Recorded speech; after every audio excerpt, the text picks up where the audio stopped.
రామకృష్ణారెడ్డి వేసిన ఎస్ఎల్పిని కొట్టేయాల్సినటువంటి పరిస్థితి వచ్చింది. సో ఈ సందర్భంగా చేసినటువంటి వ్యాఖ్యలేంటి, అసలు దీని ద్వారా లభించినటువంటి ఊరటేంటి? Yeah good evening Srihari. ఈరోజు సుప్రీంకోర్టులో ఏపీ సీఎం చంద్రబాబు నాయుడు అదేవిధంగా మంత్రి నారాయణకు బిగ్ రిలీఫ్ అని చెప్పచ్చు. ఎందుకంటే గతంలో గత ప్రభుత్వంలో రాజధాని పరిధిలో ఉన్నటువంటి అసైన్డ్ భూములన్నింటినీ కూడా ప్రభుత్వం తీసేసుకుంటుంది, ల్యాండ్ పూలింగ్ చేసుకుంటుంది. దానికి ఎలాంటి పరిహారం ఇవ్వకుండా కూడా వెనక్కి తీసుకుంటుందని మొదట భయాందోళన సృష్టించి ఆ తర్వాత రైతుల నుంచి తక్కువ ధరకి తక్కువ ధరలకు బినామీల ద్వారా కొనుగోలు చేశారు. ఆ తర్వాత అలా కొనుగోలు చేసిన తర్వాత బినామీలు ఆ అసైన్ ల్యాండ్స్ ని కొనుగోలు చేసిన తర్వాత ల్యాండ్ పోలింగ్ స్కీమ్ కింద ఆ అసైన్డ్ భూములకు కూడా పరిహారం ఆ ప్యాకేజ్ వర్తించేలాగా జీవో 41 తీసుకొచ్చి నిధుల దుర్వినియోగానికి పాల్పడ్డారన్నది ప్రధానమైనటువంటి ఆరోపణ. అంతేకాకుండా దీనివల్ల సుమారు 4,400 కోట్ల రూపాయల కోట్లు నష్టపోయింది. కాబట్టి ఇదంతా కూడా బినామీలే, చంద్రబాబు నాయుడు నారాయణ బినామీలే ఈ మొత్తం తినేశారు అన్నది ఆళ్ల రామకృష్ణారెడ్డి చేసినటువంటి ఫిర్యాదులోని ప్రధానమైన ఆరోపణ. అయితే ఏపీ హైకోర్టు ఈ కేసును, అంటే జగన్మోహన్ రెడ్డి అధికారంలోకి వచ్చిన తర్వాత దీని మీద ఎఫ్ఐఆర్లు నమోదు చేశారు. ఆ తర్వాత ఆ ఎఫ్ఐఆర్ల పైన సిఐడి నమోదు చేసినటువంటి ఎఫ్ఐఆర్ ని ఇటీవల ఏపీ హైకోర్టు విచారించి పూర్తిగా కొట్టేసింది, క్వాష్ చేసింది. క్వాష్ చేస్తూ కూడా సంచలనాన్ని తీర్పిచ్చింది. ఈ కేసు నమోదు వెనుక ప్రజా ప్రయోజనం లేదు, కేవలం రాజకీయ కక్ష సాధింపులు మాత్రమే ఉన్నాయి. రాజకీయ కక్ష సాధింపులో భాగంగా ఇది వేశారు తప్పితే ప్రజా ప్రయోజన వ్యాజ్యాలు లేవన్నారు.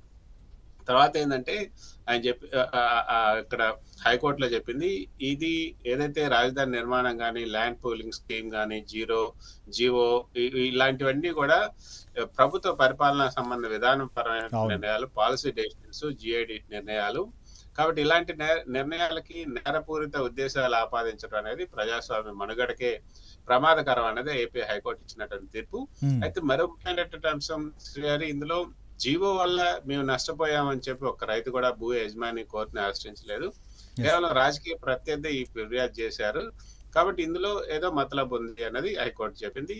అంతేకాకుండా సిఆర్డిఏ చట్ట నిబంధనల ప్రకారం కూడా ప్రభుత్వం తీసుకున్న నిర్ణయాలకి సెక్షన్ 146 ప్రకారంగా చట్టపరమైనటువంటి రక్షణ ఉంటుంది. అధికారులు లేదా ప్రజాప్రతినిధుల్ని ప్రాసిక్యూట్ చేయడానికి కూడా వీలు లేదని కూడా సిఆర్డిఏ ఏదైతే సెక్షన్ 146 సిఆర్డిఏ చట్టంలో 146 ఉందో దాని ద్వారా వాళ్ళకు కూడా కొంత ఇమ్యూనిటీ లభిస్తుంది.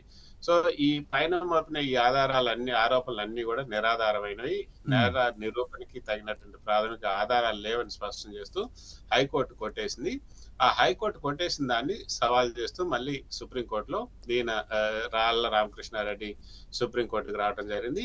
అప్పుడు ఈ రోజు జస్టిస్ సూర్యకాంత్ నేతృత్వం సిజే ధర్మాసనం కూడా అదే హైకోర్టు ఇచ్చినటువంటి తీర్పుని సమర్థిస్తూ ఇది రాజకీయ కక్ష సాధింపులకు న్యాయస్థానాలను వేదికగా చేసుకోవడం అన్నది సరికాదు, అట్లాంటివి ఇచ్చేయకండి అంటూ పొలిటికల్ మైలేజ్ కోసం ఈ కేసులన్నీ వేస్తున్నారన్న ఏపీ హైకోర్టు వ్యాఖ్యల్ని మళ్ళీ ఇక్కడ సుప్రీంకోర్టు కూడా పునరుద్ఘాటించింది.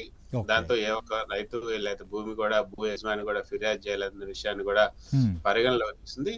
మొత్తానికి అయితే ఇందులో ఈ కేసు ఇంతటితో ముగిసినట్లే అని చెప్పొచ్చు. ఎందుకంటే ఎవరో కూడా దీని మీద కోర్టుకు రావడానికి ఉండదు. ఒక సుప్రీంకోర్టు అత్యున్నత న్యాయస్థానం ఇచ్చిన తర్వాత ఇక దీనికి సంబంధించినటువంటి అసైన్ భూములకు సంబంధించి చంద్రబాబు నారాయణ మీద ఉన్నటువంటి ఈ కేసులన్నిటికీ ఉన్న అడ్డంకత కూడా తొలగిపోయినట్టేనే చెప్పచ్చు. సో ఇక్కడతో ఇంకెవరు దీనిపైన కోర్టుకొచ్చేటువంటి అవకాశం కూడా లేదు. సో ఈ రకమైన రాజకీయ అలిగేషన్స్తో అంతేనా? So clarity. సో ఇప్పుడు వరకు గతంలో హైకోర్టు ఇచ్చింది, ఇప్పుడు సుప్రీంకోర్టులో కూడా దీనిపైన ఒక స్పష్టత వచ్చింది. చూద్దాం అసలు ఎందుకు అత్యున్నత న్యాయస్థానంలో సంపూర్ణ విజయం లభించినట్టేనే చెప్పొచ్చు. ఆళ్ల రామకృష్ణారెడ్డికి మరోసారి ఎదురు చెప్పు జరిగింది. గతంలో కూడా చంద్రబాబు నాయుడు సంబంధించి చాలా సార్లు ఆయన వేశారు, అప్పుడు కూడా ఎదురు దెబ్బలు వచ్చాయి, ఇప్పుడు కూడా ఎదురు దెబ్బలు. విధానపరమైనటువంటి నిర్ణయాల మీద నేరారోపణ చెల్లదు అనేది ప్రధానమైనటువంటి అంశం. ఇంకోటి ఏంటంటే ఈ బాధితులు లేని చోట కేసులకి అసలు తావు లేదు. ఇది కేవలం రాజకీయ కక్ష సాధింపులో భాగం. అలాగే సిఐడిఏ చట్టంలో ఏదైతే ఉందో ఆ చట్టంలో ఉన్నటువంటి సెక్షన్ 146 కింద ఈ చట్టపరమైనటువంటి రక్షణ ప్రభుత్వ అధికారులకు కానీ ప్రజాప్రతినిధులకు కానీ ప్రాసిక్యూట్ చేయడానికి వీల్లేదు. ఈ 3 అంశాల వల్ల ఈ మొత్తం కేసు అందరినీ కూడా కొట్టేయడం జరిగింది. ఓకే, సో ఖచ్చితంగా ఏ అంశాలు ప్రాతిపదికగా తీసుకుని ఈ రకమైనటువంటి నిర్ణయం తీసుకుంది, కొట్టేయాల్సినటువంటి పరిస్థితి వచ్చిందో కూడా క్లారిటీ వచ్చింది. అయితే అప్పట్లో ఇదొక ఆయన చేసిన పెద్ద అలిగేషన్. సో ఎందుకు అసలు ఈ అలిగేషన్ చేయాల్సినటువంటి పరిస్థితి వచ్చింది? భూ సమీకరణ